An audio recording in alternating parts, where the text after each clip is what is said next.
Welcome friends on Facebook. My name's Jack. I'm going to be teaching you a little bit about kinship in an Aboriginal context, and we're going to be more so looking at the terminology around Kaurna and how Kaurna see our kinship system.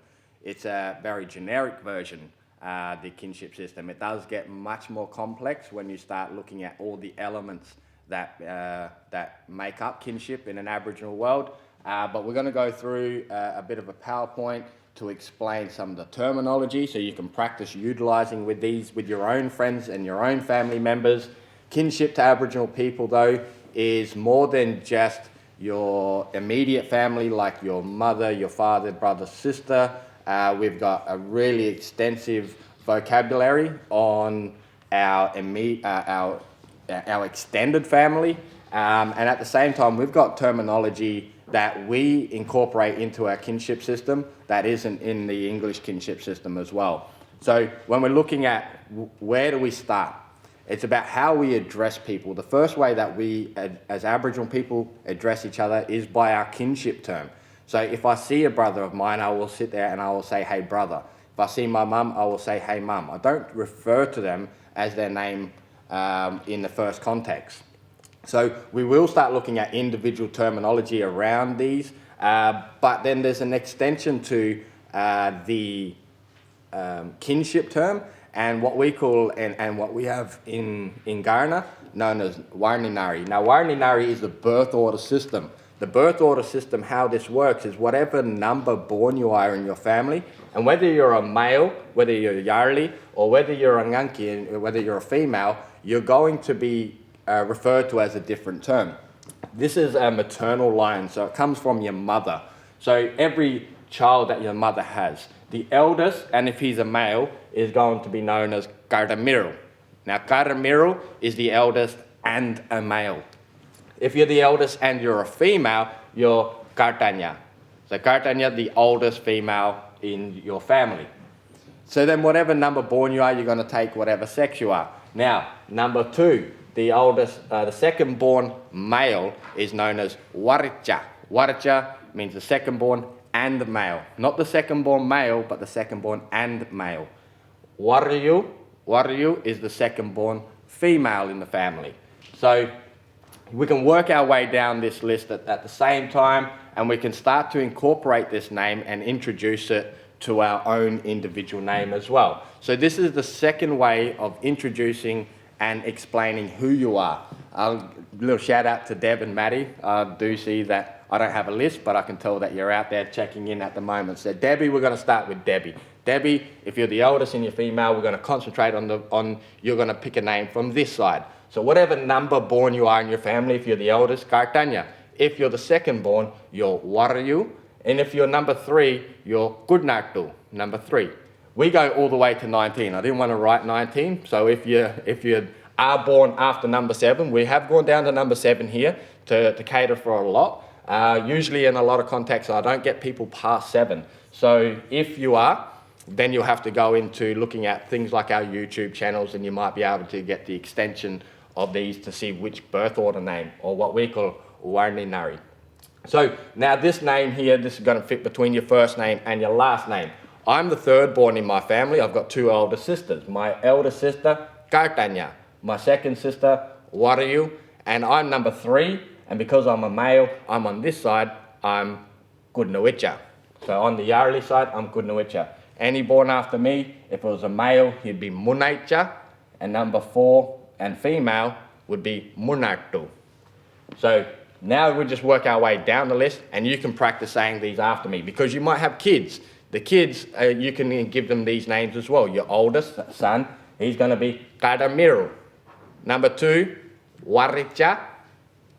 Number 3, Gudnawicha. Number 4, Munaicha. Number 5, Midlaicha.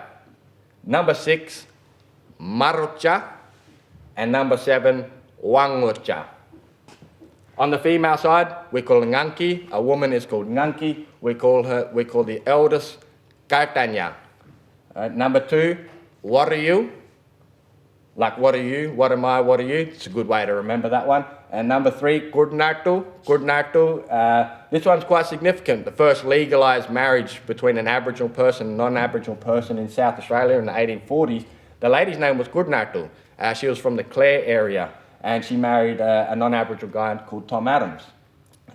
Number 4 is Munartu. Munartu was the 4th. It actually had old spelling used to have an O on the end, but people used to say Munato, and that's where the zoo sort of got its name from as well. So we got rid of that because people's minds would pronounce the words wrong. So we changed our spelling system in 2010 to help beginners understand our language and be able to pronounce it correctly, as we're all beginners. Our language revitalisation movement is new for everybody. So number 5, Midlartu, the 5th born female in your family, you're known as Midlartu.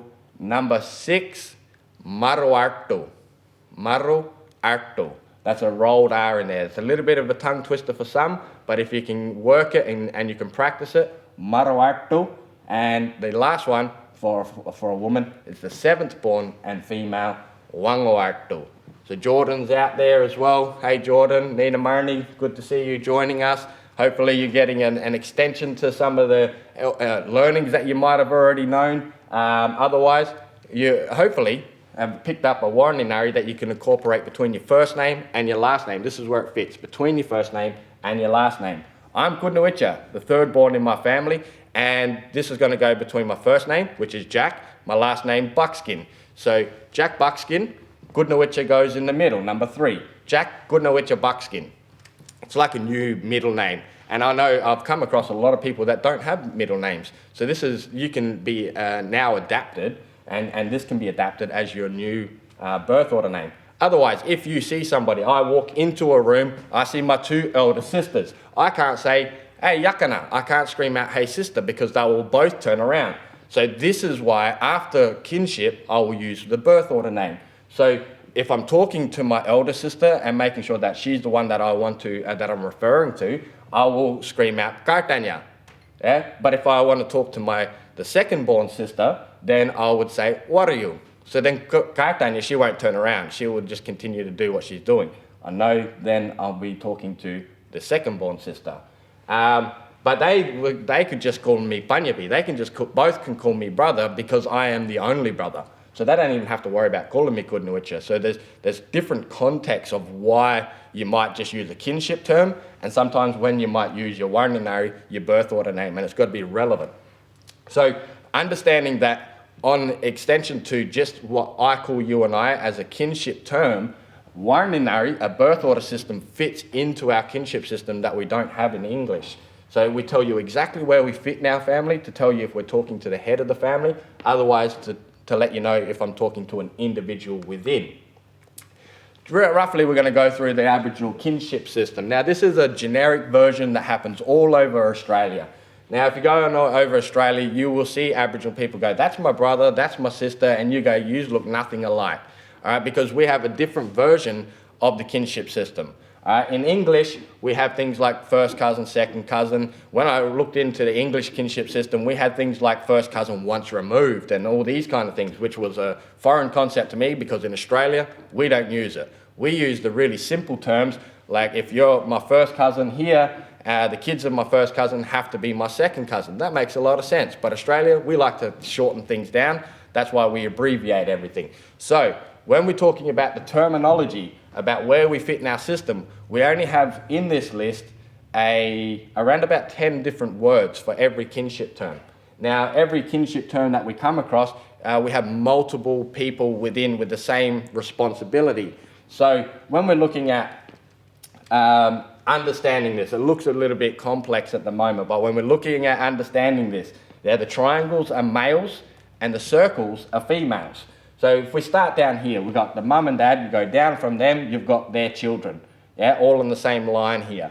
Now, if you go down from each of those individually, are those children's children? So that's their grandchildren down the bottom here. So I'm going to start here. We're going to follow the black line because that's my immediate family. I'm talking about me because I'm a male. I'm going to be this one here. Coming down from me, because it's a circle, is my daughter. Going up from me is my 2 parents, my mum and my dad. Over this side is my mum's 2 parents, yeah, her mum and dad, and my dad's two parents. It's got their siblings included and the siblings' children. So we're going to start with this. Really simple, because we don't want to get too complex, but we want to just give you an understanding, because we're going to learn terminology for each of these people. So here, as my sister on this side here, and my brother. My sister's children, though, are known as my niece and my nephew. But on the other side, as a male, my brother's children are also known as my children. So I have the same responsibility to care for my brother's children as I would for my own. But my biological sister's children are only my niece and my nephew. Now, we have different responsibility as parents. We have different responsibilities for caring and growing up children in our society. We've got parents. Father's responsibility was to protect and to provide for.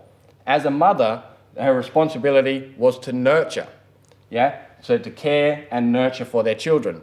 We've got other people. The classic saying of, it takes a community to grow a child is relevant in an Aboriginal society, because if we look at mum and dad, her responsibility is to nurture, and dad's responsibility is to provide and protect. Now, our own biological parents wouldn't like to discipline us, because whoever the disciplinary is, we go to the other people. So we've got other people that are that would discipline our children.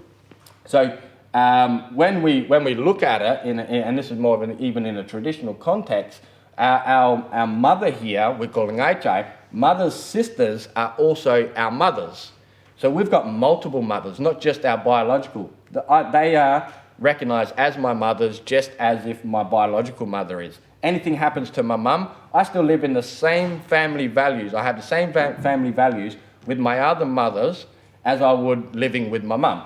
So if my mum needs to discipline me for any reason, which I never got disciplined, ever, because I was such a good boy, now my mum would call her sister, and she would say, oh yeah, come down and sort Jack out. So she'd come down and she'd flog me. And then my mum would be like, come here, my baby. Yeah, don't worry about her. And my mum gets the extra love and nurture. And I think my mum is the best, because my mum doesn't discipline me. She's not the disciplinary. I was more scared of my mum's sisters, my other mothers, than my own mother here. And I remember even at school, I would get, the school would ring me up and ring my mum, and they'll say, yeah, can you come down and sort Jack out? He's been in trouble.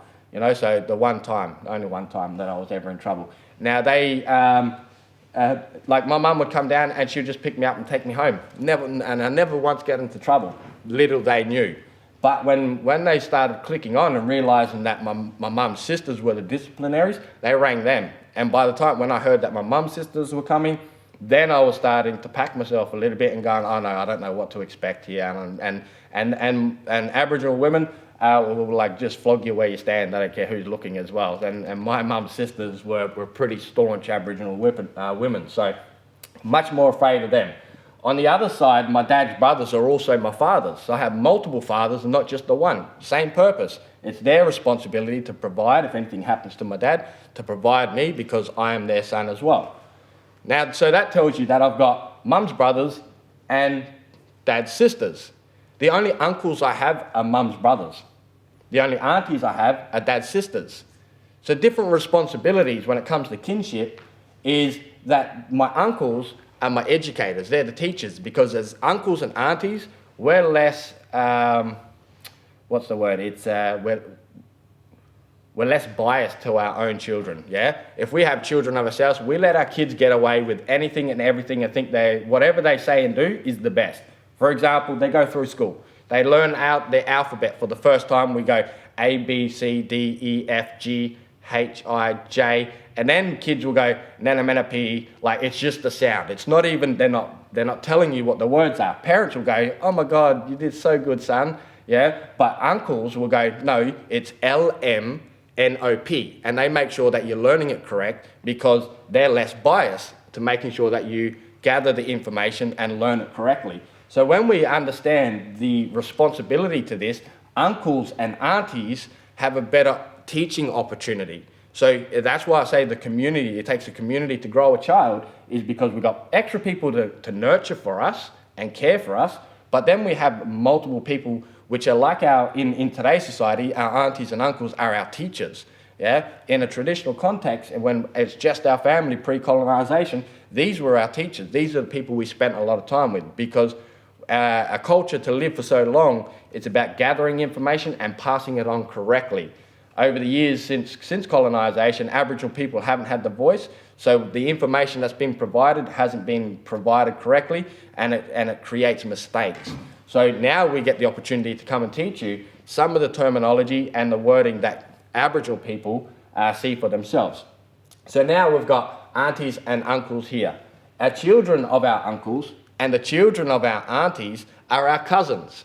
Now, it doesn't matter what sex, if they're a male or a female. These two didn't get together and have children. This is my OCD. I can't have one side bigger than the other. So, but it doesn't matter what sex they are here, their children are going to be another generation of cousins. This is why Aboriginal people got so many cousins, is because cousins, then their kids become your cousins. But if you and I have the same mum and dad, yeah, we look at Taranee. Taranee asked, what about twins? Twins, one always comes first. But going back to the Warren area, I did get that message, yeah. So if you're looking at twins and birth orders, one always comes out first. Babies go, they don't go. So one's always older, and the oldest twin will always tell you, even if it's the second older than the other, they'll tell you that they're the oldest, and the other one's got to respect that child as well because they're the elder of the family. Yeah, so twins, it still is a number of born. Second later, doesn't matter if it's second later, 10 years later, that there's still a divide in the number born. So twins, one of them will be the eldest male or eldest female, the other one will be the second born. So now when we go back to the kinship system here though, when we go, okay, our parents have their responsibility, our other mothers, our other fathers have responsibilities. We're going up to our grandparents. Our grandparents have the same terminology as they do down here. It's the same on every line, because me down here, my father's father is my brother. If you look at from my daughter's line, her father's brother is also her father. And you look at my father, his father's brother is also his father. There's no change of the system on every line. It stays the same. So everybody has this responsibility with each other. But if you and I have the same mother, we're siblings. Yeah, even if it's my biological mother, these two down here have the same mother as I do, the same biological mother, so they're my siblings. This is my other mother, and because it's my mum to me, these kids are also my mother, my siblings. That's my brother and that's my sister. Now the same as over here, my sister's children are also my children as well. My nieces and my nephews, my brother's children, are my children as well. So I have a responsibility for my cousin brother. These are cousin brothers and cousin sisters. If you hear that term, the cousin brother, cousin sister is from the other mother, not your biological mother. So my cousin brother's kids, I have to provide for them and protect them. But my sister's kids, so they're my kids over here. My biological sister's kids are only my nieces and my nephews, but I have a responsibility to teach them. So then the responsibility is then different. So over here, my niece and nephews, again, I'll be teaching these kids. So terminology gets much more complex and gets much trickier. In English, we got like mum, auntie, uncle, cousin. Yeah, so it's a system. But if in language, we can get much more complex, and the terminology that I have for this one is a different name that I have for this mother. And this sister is going to be the same name as I have for this sister over here. But these kids are going to have a different terminology than my own children down here. So it does get much more complex, but we don't want to go into all the system. We've got a little bit of time to teach you about as much as we can. We haven't even got into the terminology. We just want to explain the system first. Now, Pamela, Tyson and Sean, I did see you just joined with us as well. If you've got questions, you can let us know. I am getting messages sent across to me, so I can jump in if you need extra clarification. But hopefully you're learning a bit about the system here and how this works. But we're going to go down individually and how we see these and use the terminology around them. We're going to force ourselves to utilize language and substitute as much English as we can. We can't force language on anybody. We can force language on ourselves, and by forcing it on ourselves, other people start to hear it. And by other people hearing it, it goes into their mental state, they start to think it, and then eventually in time, they start to speak it. So this is encouraged for all people to utilize language and culture. When we've got our grandparents, so last of all, when we go to our grandparents, every grandparent in our society has a different name. So, all right, so we have a vice versa relationship with our grandparents, even according to our terminology. In English, it's whoever gets in first. I'm going to be called grandma. The other grandparent, the other grandmother can be called grandmother or nana or nanny. All right, so it's usually whoever gets in first. Otherwise, we've got to incorporate Nanny Joe, Nanny Steph, for example. So when we're looking at terminology, we want to look at the relationship that I and you have with each other at the same time. There's a vice versa relationship and terminology that go between parents as well, but we won't go into too much, like I said. So we go back to this. So I've got the map here so you can explain, I can explain some of these terminologies when I'm talking about them. So I'm going to go back to me. I'm here, I call myself ngai. Yeah, ngai means I or me. Yeah, so this is me. Now I'm going to go up to my mother. My biological mother is ngai chai. Yeah, ngai chai is only my biological mum. It means my mum. Yeah, and then ngai chali, that's my biological father, my father. Yeah, so these two have their own name that tells you that's your biological parents. Ngai chai, ngai chali, and this is me, ngai. Then I've got my older brother. My older brother over here, he's yunga. All right, yunga is older brother and older brother only. The older sister is yakana. Yakana, older sister. But if you have a child, if you have a sibling that's younger, it doesn't matter if it's male or female. Yeah, we call the younger sibling panyapi. So panyapi is a younger sibling. We only have words for older brother, older sister. Panyapi, younger brother or younger sister. It doesn't tell you in the terminology. You'll have to see the person to know if you're talking about whether it's a male or female.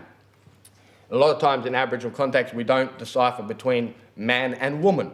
Yeah, we have one word, pa, means he, she, and it. So if I'm talking about a woman, she's pa. If I'm talking about a man, he's pa. If I'm talking about an animal that I can't tell what sex it is, it's pa. So this terminology, and panyapi fits into our broader context and how we see the society, that we're not really a gender-based. Sometimes we have maternal lines, like our Waranginari. Sometimes we have paternal lines, which is how we inherit knowledge and passing on knowledge and country from father to son, etc. Going down from myself, if I've got a son, this one here is only my daughter, but I don't have a representation of a son. But if you obviously you've got your own son, you're going to call him kunga. Kunga. And your daughter, tukuparka. Tukuparka is your daughter. So before I had children myself, I called my son, my dog, kunga, because I was one of these dog crazy people that like call your dog son and you know treat them like people. So my dog was named Kunga, and then a few years later I actually had a son. So then I had two Kunga. I had one Kunga that was a dog and one Kunga that was a human kid. So you know, like you got to think about when you're going to be using these terms at the same time so they don't get confused. Then I had to call them by their names. So Kunga is your son, Tukuparka is your daughter. So now that's just focusing down on this part of it here. Now we're going to go from the male's brother, yeah? So this is me and my brother over here. My male's brother, so my biological brother's kid, or my cousin brother's kid, I call him Kunga, because he's my son as well. And my brother's sister, my brother's daughter, she's also my tukuparka, as if it was my own. So the same term is used for my biological children as they would be for my brother's children. Now this is the opposite for women. Male's brother's kids are your kids, and your sister's kids are your nieces and nephews. But it's the opposite for women. Your sister's children, if you're a woman, is your children as well, and your brother's children are your niece and nephew. So everything I'm saying from a male's perspective is the opposite sex-wise. Woman to woman, male to male. So now looking at my sister's son. My sister's son, I call him Nirdiana. Nirdiana is my sister's son here and my cousin's sister's son over here.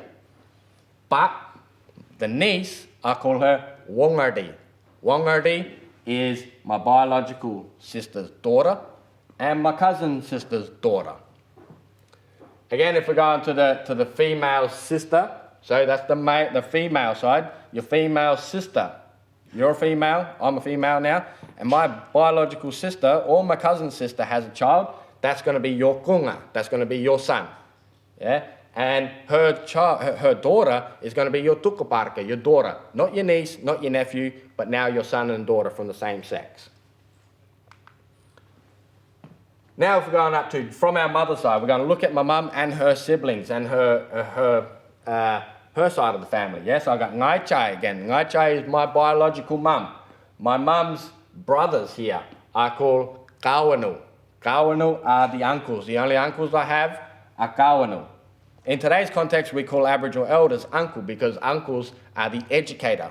Uncles are educated in a traditional setting, so it's a sign of respect. So when we're talking to Aboriginal elders now, and people say refer to this person as Uncle so-and-so, that's because they're teachers, they're educators, they're teaching you something. So a sign of respect is this uncle term. And that's why we don't call them mum and dad, we call them uncle or auntie. So we've got now mum's brothers, we call them kawanu. We've got dad's sisters over the other side here, they're my ngarpadla. So what would be your aunties, yeah, your dad's sisters, ngarpadla. Kawanu, mum's brothers, ngarpadla, dad's sisters. On my dad's side, my dad's brothers, they're called yarlara. Yarlara means a father. Not my biological father. Remember, he's Ngai Chali. Ngai Chali means my biological dad. This one's yarlara, and that one's yarlara too. So they both have the same term, which both means father. But if I want to talk about them two different, I'd either use Barktu Yarlara, which is like big daddy, and Tukku Yarlara, which is like little daddy. So you sort of tell them where they fit in the family by the age as well. But the terminology, the kinship term that we're worried about is that you refer to your dad's brothers as your Yarlara, which is your father as well.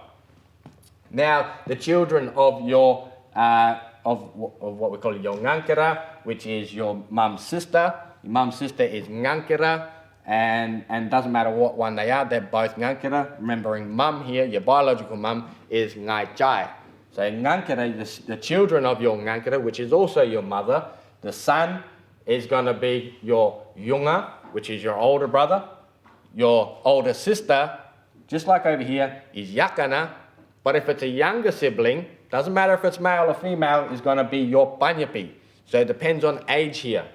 Yeah, so as soon as somebody's older, they're going to be yakana or yunga, depending if they're a male or female. And if they're younger, both terminologies are panyapi. So then we go to the children of our auntie, which is our ngarpadla, and the children of our uncle, which is kawanu. Now both of those kids here are going to be called kawawa. Kawawa. Your kawanu. Kawanu is your uncle, and the kid of kawanu is kawawa. You've got ngarpadla, your auntie. The kid of ngarpadla is your kawawa, your cousin. And the cousin's kids are also going to be called kawawa. Yeah? So it doesn't decipher which generation, but they're still your cousins. They're still going to be the kawawa terminology. And I've gone back to here. So the parents, the children of your yarlara, which is your other father, your dad's brother, is going to be your son, the male, his son, is going to be your yunga if he's an older male, yakana if he's older female, and if any of them are younger than yourself, then they're going to be your panyapi. So that's looking at the line of our parents, brothers and sisters, and their kids. So we've got Lauren that's joined us. Hopefully that's starting to make sense to you, Lauren. If you're joining in to us late, we're slowly working our way through the kinship system with terminology. We've started with our own generation and line. We've looked at our mother's generation and father's generation and their lines.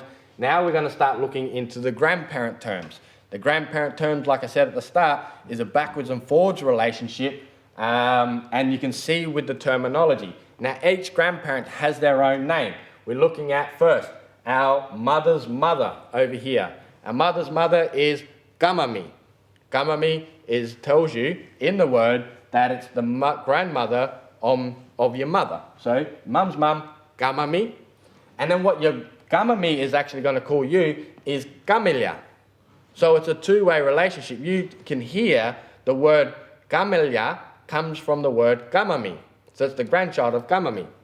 Now, if you're looking at mother's father here, is tamamu. So we've got, on our mother's side, my grandparent, my grandmother is kamami. On my mother's side, my grandfather is tamamu. Yeah? And tamamu's grandchild, what my tamamu calls me, is tamuta. In the word tells you that that relationship comes from my mother's side. Now if we're looking at my father's side, on my father's side here, my father's mother here, I call it ngapapi. Ngapapi, my father's mother, and my ngapapi now calls me ngapicha. So you can hear the word in every one of these that it tells you, the grandparent term tells you which side of the family you come from, not just a generic word for grandparents like we do in English. And the last one over here, my father's father, we call madlala. Madlala, my father's father, and madlala then calls me madlanta. Madlanta. So if you look at your grandparents, for example, each grandparent is going to call the kids by a different term. And that's the first way that they're going to refer to each other, by kinship terms. So my grandmother, my mother looks at my children, and then she would then call them kamaya, yeah, because they're the children of her son. Yeah? But on the other side, the in-law side would then call the children, if it was a mother, would call them ngapacha. Yeah? So then there's a different terminology backwards and forwards between just the grandparents. So each grandparent has a different name. But what we have in an Aboriginal kinship system, and sort of to wean this off, is something a little bit different. Yeah, we've got some terminology in English, but sometimes we get a little bit lost. We've got words like down the bottom here. We've got a word for widow. Yeah, that if you've lost a husband or a wife, you're a widow. You now we have a terminology. Yeah, in English we call it widow. So we've got a word for that. We call it tunya. Yeah, tunya is if you've lost a partner. If you're a child and you've lost your parents, we call that child an orphan. Yeah? So we've got these terminologies in English. We call the orphan wanpi. Wanpi. Yeah? So we've got tunya if you've lost a partner. We've got wanpi if you're a child that's lost a parent. But we've got all these other terminologies. What if you're a child, or what if you're a parent and you've lost a child? What's the name in English? We don't have a name. People say maybe hurt, maybe lost. Yeah, but we don't have a word, a kinship term that relates, or a word itself that relates to it. You actually have to say in a sentence, I've lost a child. So there's no one word that tells you. In our language, we can tell you by one word, which I incorporate into my introduction when I first meet you, to talk about and tell you exactly who has passed away. So we can go from, if you're a mother and your child has passed away, so you're not just a generic term, you're a mother and your child has passed away, we call you muranyi. So if I meet somebody and I'm talking to my sister, talking about my sister, and somebody goes, oh, so who's your friend here, or who's this person? I'll say, so this is my sister, pa muranyi. She's muranyi now, so she's lost a child. And the reason why I told you in an introduction, first up, is because the next question you'll probably ask me is, how's your kids, Jack? Yeah, really good. I'll be like, yeah, no worries. And because I've told you she's muranyi, you're not going to ask her, oh, how's your kids? Because she just lost a child. You don't want to bring up that hurt and anger. So the terminology is something that we don't quite have in English. Muranyi if you're a mother and your child has passed away. But if you're a father and your child has passed away, we've got a different word again. That's one specifically for a father. If I say this is Yancha Wikandi, that tells you that it's my brother. Yeah? It's my brother or a cousin of mine that is a male that I'm talking to somebody else about, that their child has passed away. So they're Wikandi. So Wikandi means you're a father and you've lost a child. Muranyi, mother. Wikandi, a father. Now Wikandi, you got to curl your tongue back. Wikandi. Yeah, like that. And this one, Muranyi. Yeah, there's sort of two languages. One we call Maldangacha, which is you speak it, I can understand it, I know what you're saying, but it's not quite right. So if you look at that, some people would say, with an English mindset and an ear and a tongue, would say Wikanti. Yeah, Wikanti. All right, Wikanti is Maldangacha, which is a weak beard.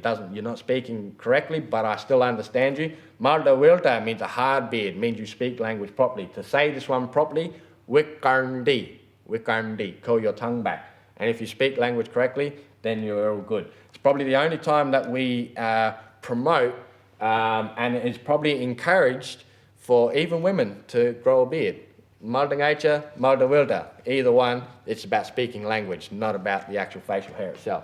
But it's how we refer to speaking language correctly, which is weird because in English we'll say your tongue is good or it's related to your tongue. In ours, it's related to your facial hairs. So different concepts of how we see the world as Aboriginal people. So then you're a person who has lost your older sister. So then, going back to myself, my yakana has passed away. I then refer to myself as Bakarwelu. Yeah? Bakawelu. Bakawelu means that I have just lost an older sister. So when I meet you again, going back to introduction, when somebody goes, hey Jack, how are you? I'll then immediately tell them, Nga Bakawelu. So then they're not going to ask me about my sister. They'll go, oh, how's your mum? How's your dad? How's your sister? Yeah, I'm not going to tell you about that because I've lost an older sister.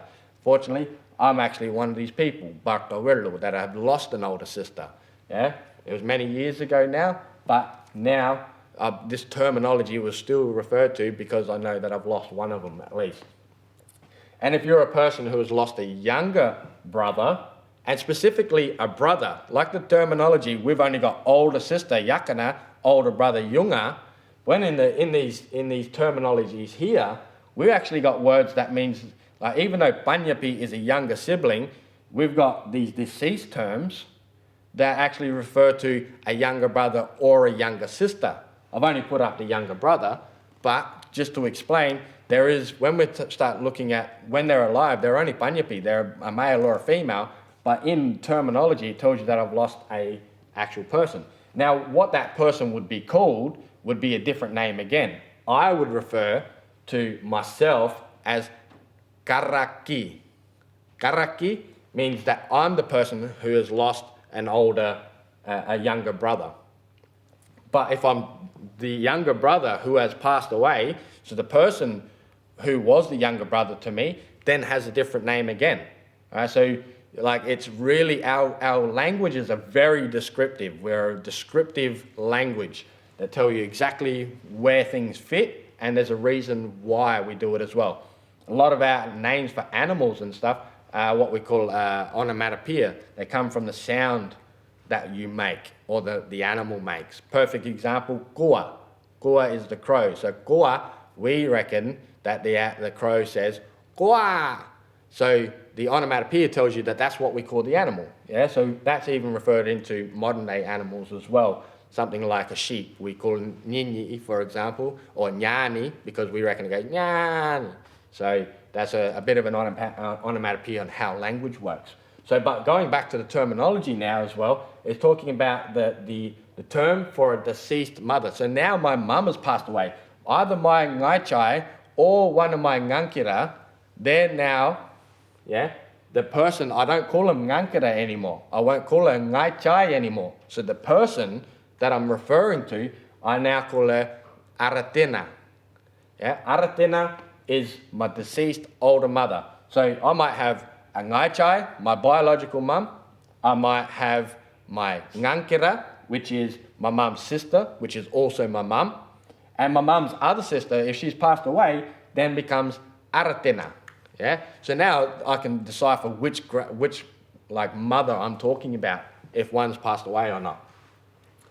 Now, if you're a girl and your father has passed away, so then now we're even getting into specifics. If you're a female and your father has passed away, is a different name again to if you're a male and your father has passed away. So now a girl, if you're a young girl or an older girl, for example, it doesn't matter, but your father's passed away, you now are referred to as Maichuka. Maichuka means that your child, your father, you're a child and your father's passed away. It doesn't matter what age actually. You know, as you get older, it means that your father has died. Yeah. So if the term for your mum when she passed away is Aratina, but a girl who then loses her father, we now refer to her as Maituka. She's going to have a different word for her mum, for her dad, when he passes away as well. So again, going back to the orphan, this one comes up a lot. So Warnpi, you have to curl your tongue back again. Warnpi is a child for an orphan. So if you're a child and lost both of your parents, then that's where you're going to be moving. Just your father, Maituka, but if you lose both, you're now referred to as Warnpi. And if you just lose your partner, and in our cases we have different ways on how we see partners as well. It's not just my wife that I have children with. We have multiple wives with different reasons. Not everybody is a wife to have children with. Like for example, my sister-in-law is referred to me as my wife. Not to have children with, but I have to care for her as I would my own wife. So if anything happens to even my sister-in-law or my sister or my partner, then I become Dunyo. Yeah, that's my new word. It even refers to and gets close to the word, so the Dunya word, it refers to, and it's pretty close to the term we call for non-Aboriginal people. We call them Gunyo, and in Narungga from the York Peninsula call them Gunya, yeah, which means dead corpse. So as we get to this term, the term Gunya and Gunyo means dead corpse. The reason why it's now referred to for non-Aboriginal people is because the introduction to people, yeah, when the Spanish came through here and the Dutch came through here and the Chinese came through, our people never labelled them because they had darker skin, they were much younger, that we just thought they were another Aboriginal people from another group that didn't quite look like us. They spoke a different language. But when the English arrived, they spoke a different language, but they had white wrinkly skin. The only time we saw white wrinkly skin was in this death process, which is ready when we dehydrate the body for burial. And when we bury that body, that then corpse, the person that we're talking about who passes away, we refer to that corpse itself as gunyo, which is a dead corpse. White wrinkly skin. Fast forward to 1836, our people start seeing white wrinkly skin walk for the first time. And our people are like, oh my God, gunyo, that's a dead corpse and it's walking. Now we'd actually refer to that word as like a zombie. Our people thought the English at that stage were zombies. So now, again, descriptive term. It's not a derogative term, but it's just a descriptive term that we use since colonisation to refer to non-Aboriginal people. Mamona, good to see you, old friend there. Hopefully you're catching a lot of this because there'll probably be some similarities in a lot of other cultures around the world, like yours as well. So yeah, this is going into some of the terminology that you don't find in English, but are found in the Aboriginal society.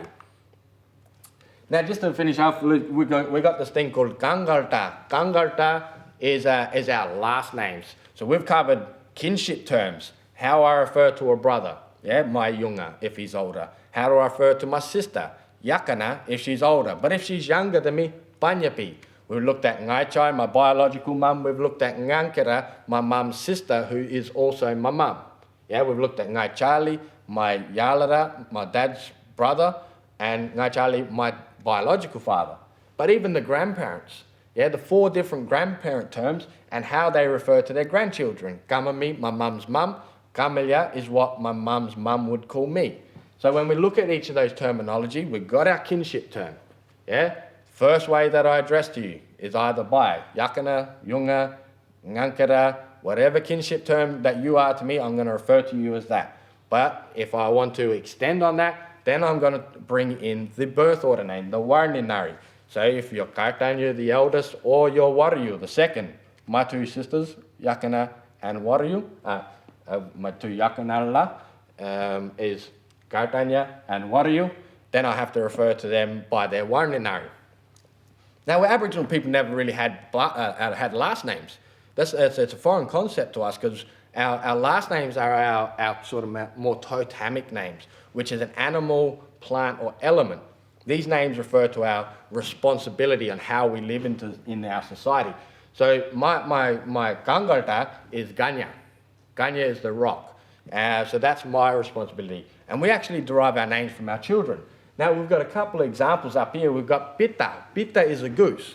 Yeah? And we've got, say, Purumpa. Let's do something for male like. Yeah, he's kind of the goose. We can call him Pitta. You know, you can even use this to like having a little bit of fun. Yeah, he's Pitta like. But a girl, nice girly name, Purumpa. Purumpa is a flower. Girl's name Rose, yeah, now we just call her Purumpa. Yeah, so if that's their totemic name or their what we call Kangarta, we actually derive our names from our children. So the term itpina goes to the end, yeah, it's a suffix that goes to the end of somebody's Kangarta, means that you're the father of. So if we've got Pita, the goose, Pita itpina means the father of the goose. Pita itpina. And Pita nganki means the mother of the goose. So Pita is that person's Kangarta, and Pita nganki, the mother of Pita. If it's Purumpa, the flower, the father of Purumpa, Purumpa itpina. And the mother, Purumpa nganki. So the mother term, this nganki, or the itpina, the father of, gets referred to the end of somebody's Kangarta, which is their animal totemic-ish name. It could be an animal, could be a plant. Purumpa is a plant, for example, or it could be an element. So now we're just this extension to how we refer to ourselves. And now our last name, my last name, Buckskin, is not originally from here. I've looked into it a little bit and find out that it's a big last name in America and California, actually. There's a big Buckskin family over there. It's a colour of a horse, but it's not referred to, and Aboriginal people never had them. And how a lot of people actually got the last names they have now is usually through the assimilation period, when people were working for like a white station hand. Because they worked for a specific person, they inherited his name. So the guy would go, oh, who's this guy here? They'd be like, oh, well, I call him John. And they go, oh, John what? And he's Mr. Johnson, so he goes, Johnson. So that's now John Johnson.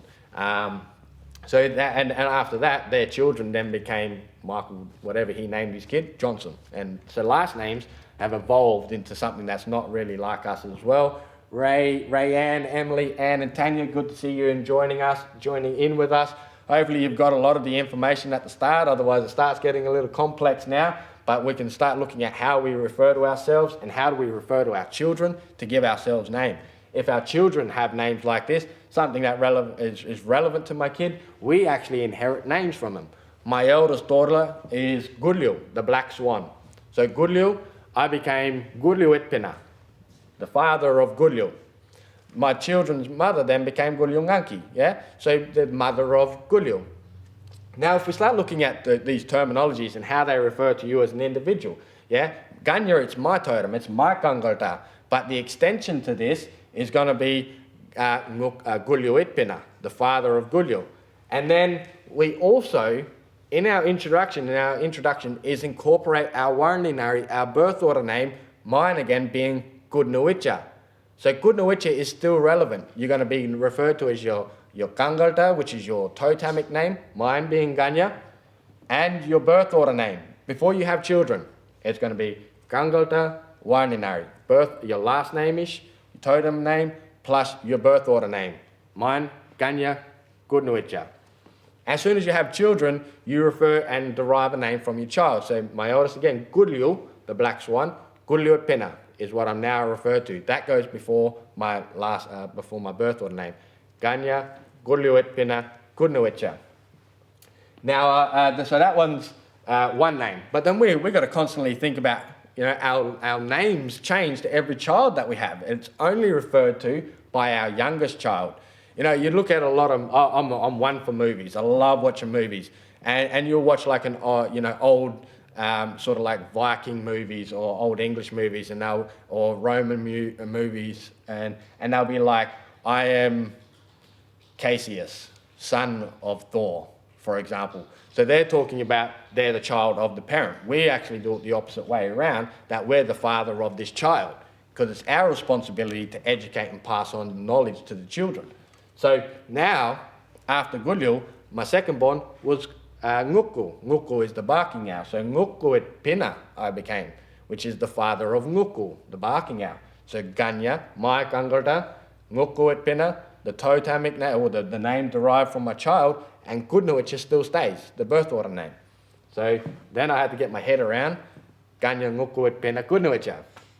My youngest born now though, the third child that I have, is Bundundul, the dragonfly. So Bundundul, it's already a hard name, but I've got to add Itpina to it to make it the father of Bundundu. Yeah, so now I'm Bundundu Itpina. Still Ganya. I'm always going to be Ganya. I'm still Kunuicha. I'm still going to have my Warninari, my birth order system. But now I'm Ganya Bundundu Itpina Kunuicha. Now that's a tongue twister. You add Jack to that as well, Jack Buckskin. Now I'm Jack Ganya Bundundu Itpina Kunuicha Buckskin. But everybody, a lot of people that know me, Jack's not even my real name. Vincent's my real name. Jack's only my nickname. It's my alias. So now you add Vincent to that as well. Vincent, Jack, Ganya, Bundundu Itpina Kunuicha Buckskin. Tongue twister, just saying my name. So understanding where you fit, but it's important on when meeting Aboriginal people to tell you exactly where you fit in your family. We want to know if we're talking to the head of the family, or we want to know your responsibility. Because if you say, if you're an uncle of mine, I know that you're going to be my teacher. If I know that you're a father of mine, I know that it's your responsibility to care for me if I need it. So understanding our responsibility with people, you see that you have a certain relationship with people. Even going backwards and forwards with grandparents.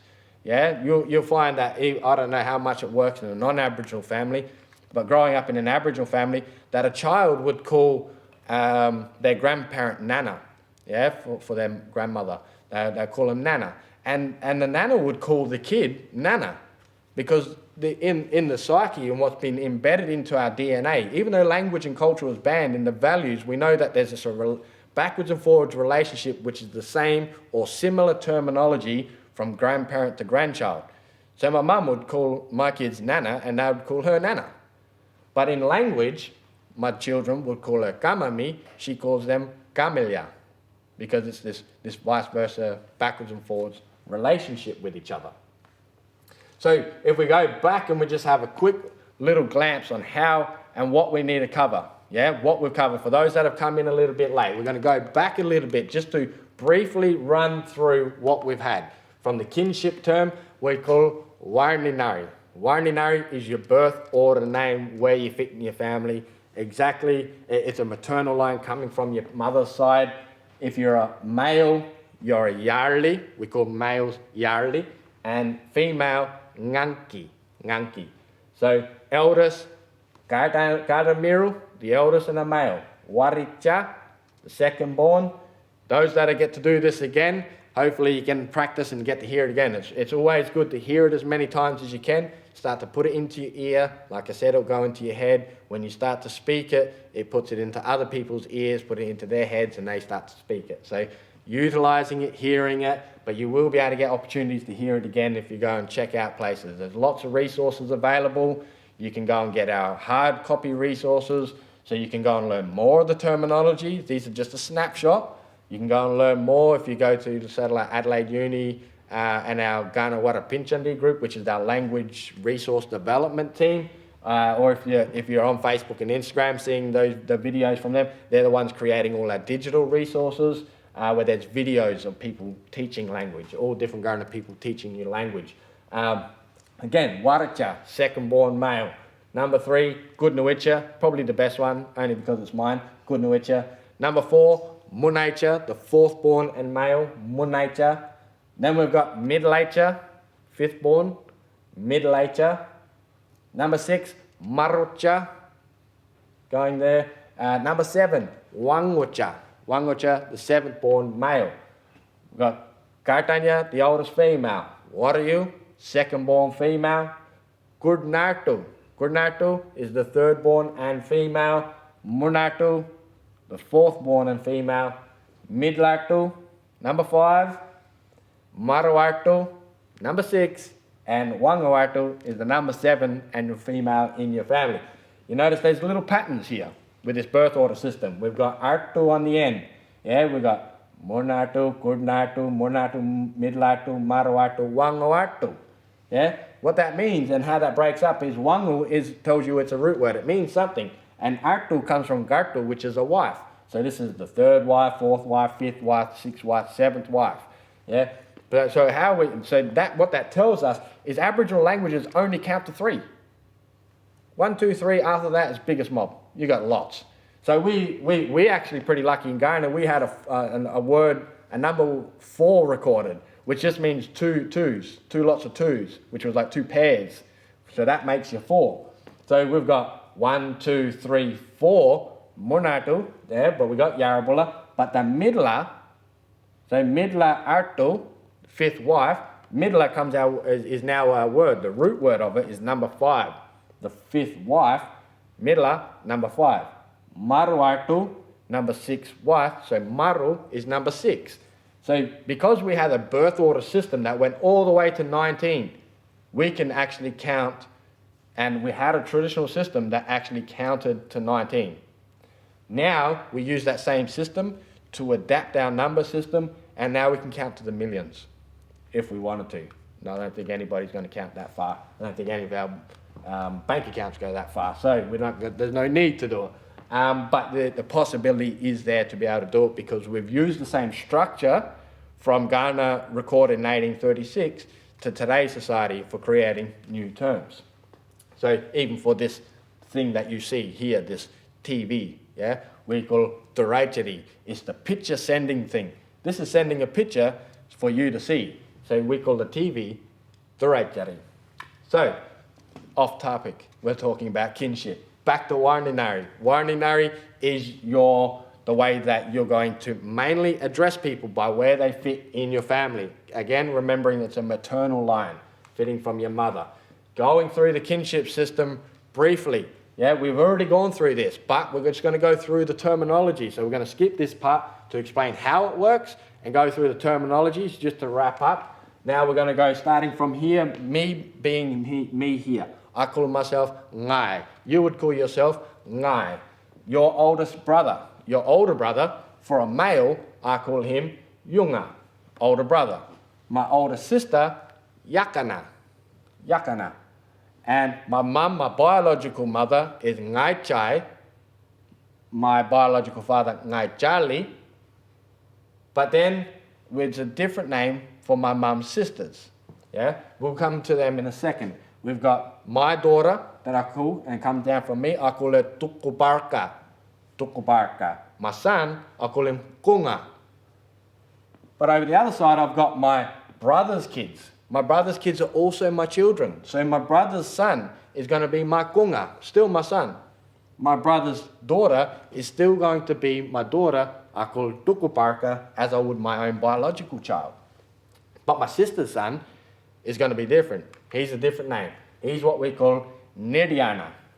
Yeah, so Nediana is my sister's son. And Wangardi is my sister's daughter. So now there's the difference between our children and where we fit on that line. And if we're looking at, so we've got our sons over here, even for our cousin brothers and cousin sisters, these terms are still the same. Now, when we start to look up at our parents' line, it's starting to incorporate the differences between the grandparents. So it starts to bring in and work our way towards the grandparents by talking about our own mother. Biological mum, Ngankira, Ngaichai, my biological mum. My mum's sisters, also my mum's, are Ngankira. My dad's over here, he's Ngai Charlie, but his brothers are also my Yarlara, my fathers. Not biological father, but Yarlara. The children of my Ngankira or my Yarlara, of my other mums or my other dads, are still my brothers and sisters. We call cousin brothers and cousin sisters in English. The same terminology. My cousin brother, his kids are my kids. So his kids are Kunga, are the son, or Tukaparka, daughter.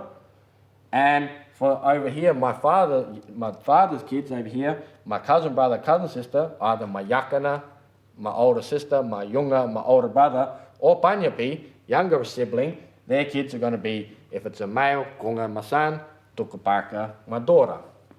The kids of my uncle, the Kawo, what we call Kawanu, they become Kawawa. And the kids of my Kawawa are also Kawawa, 2 generations of cousins.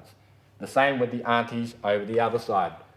Remember, each terminology for grandparent has a different name. My mum's mum is Kamami, and my mum's mum, which I call Kamami, calls me Kamilia. Going back to my mum's father over here, I call Tamamu, and he calls me Tamuta. Name backwards and forwards for each other. First kinship term. Yeah. My dad's side over here, my dad's mother, we call Ngapapi. Ngapapi then calls me Ngapija. And my dad's father, we call Madlala. Madlala calls me Madlanta. different terminology for every grandparent that we have. And remember, we even have the terminology that go an extension from things like widow and orphan that we have in English, Dunya and Warmpi, to a whole bunch of other names. Yeah, that depends on exactly who you're talking about, who has passed away, and what now people are going to refer to you as. So these are some of the names that you won't get to hear in English because it's a foreign concept. But where Kangalda, where our last name comes from, is now what is referred to us as our totemic names. You will meet a lot of Kaurna people around with different Kangalda. This is an animal, plant, or element, and it's a name that refers to them. So mine being Ganya. People call me Ganya. My kids run around calling me Ganya. Instead of calling me Dad, going by the rules of talking about kinship, they run around calling me Ganya and refer to me as Ganya all the time. So, which is a little bit weird because I was like, well, I'm just your dad, just call me Ngai Charlie, but they don't, they just prefer to use Ganya. So this is a little bit of fun, trying to teach a little bit of kinship. You can go away, learn a little bit more in your own time. Thanks for everybody that's come and joined us. Again, I've got the list over here of Rayanne, Emily, Anne and Tanya, but I know there's a whole bunch of others that have come and been involved. Hopefully you've learned something. Otherwise, go and check us out on YouTube. You might be able to learn some more. Leave us some comments of things that you might want to see in the future or videos that might be useful to you. And hopefully we can support you as much as possible. Warabarna Kaurna. Let Kaurna be spoken, and it's up to you to do that too. Thank you.